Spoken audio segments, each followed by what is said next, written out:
Welcome to our Devos this week where we are smashing negative beliefs. This is week 2 that we've been on this. And the previous ones, they're not connected, so you can go back. It doesn't matter in any order. But today we're going to look at one of the most damaging ones that I've seen rip through the church in different times. And this is such a bad belief. And if you are struggling with this belief, if you have this in your mind right now, I pray that the Holy Spirit just removes this from you completely. And that's this: living righteously protects me from trouble. Boy, nothing could be further from the truth. I mean, really nothing. And you say, well, give me a reason, Pastor Sam. Okay, go to Job.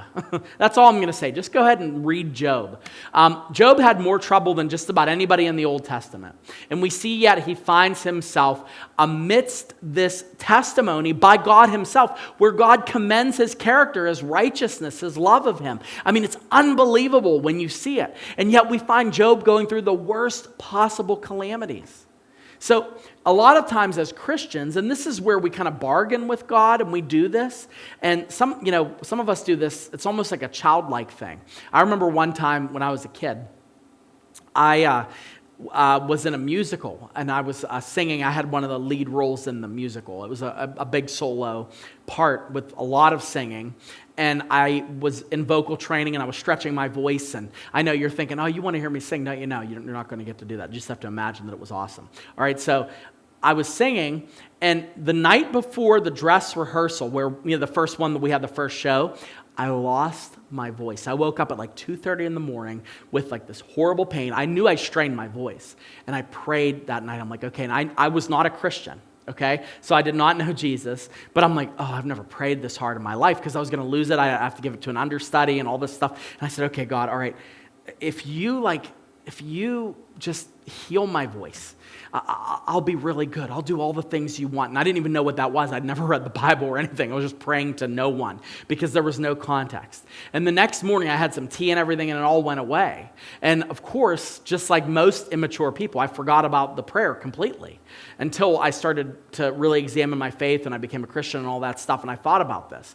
But how often do we do those types of things? Okay, God, look, if I just behave tonight, maybe you'll give me like a little bit of a leeway when it comes to my dealings with my family in the weeks to come. Maybe I won't have any of these problems. Or God, if I'm really good, maybe you make it that I don't ever get sick and all this stuff. But truth be told, living righteously is not going to protect you from trouble.